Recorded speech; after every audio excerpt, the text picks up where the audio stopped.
চোখে মুখে চিন্তার ছাপ, শঙ্কা ব্যাংকে জমা রাখা টাকা ফেরত পাওয়া নিয়ে। কখনো হয়তো ভাবেননি এভাবে দাঁড়াতে হবে রাস্তায়, নিজের টাকা ফেরত পেতেও যে স্লোগান তুলতে হবে সেটিও তারা জানতেন না। এই যেমন বিধবা রোকসানা আক্তারকেও শরীয়তপুর থেকে এসে দাঁড়াতে হয়েছে ঢাকার রাজপথে কেন্দ্রীয় ব্যাংকের সামনে। মৃত প্রবাসী স্বামীর জমা রাখা টাকা তুলতে না পেরে চোখে মুখে তার হতাশার ছাপ। আমার টাকাটা দিয়ে আমি আমার চিকিৎসা করি, আমার বাচ্চারে পড়ালেখা করে। আমার একটা ছোট্ট ছেলে আমি বাসায় রেখে আসি। ওর 2.5 বছর যাবত আমার ছেলেটারে রেখে ওর বাবা মারা গেছে ইটালিতে। আমি অনেক কষ্ট করে এখানে আসছি, আমি শরৎপুর থেকে আসছি। টাকা চাইলে আমার সাথে দুর্ব্যবহার করে।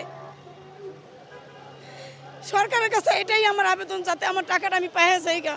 ফেরতের নিশ্চয়তা দিতে হবে। একীভূত হওয়া দুর্বল 5 ব্যাংকের এমন লাখ লাখ আমানতকারী শঙ্কায় তাদের অর্থ ফেরত নিয়ে। টাকা ফেরতের নিশ্চয়তা দিলেও কবে মিলবে তা জানেন না কেউ।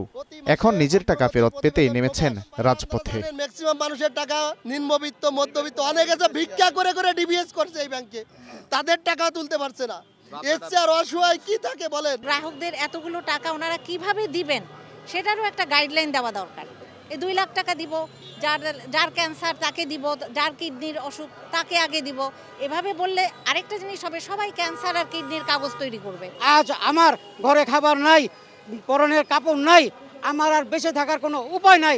যদি গভর্নর মহোদয় আমাদের টাকা ফেরত দেন তাহলে ভালো কথা, আর যদি না দেন তাহলে আমাদের বিষ এনে দেখ, গুলি করে মেরে ফেলুক। গভর্নর মহোদয়ের বক্তব্য আমি শুনতেছি, অবশ্যই উনিও এক সময় একটা বলে কথা, ওনাদের কথার কোনো ভ্যালু নাই।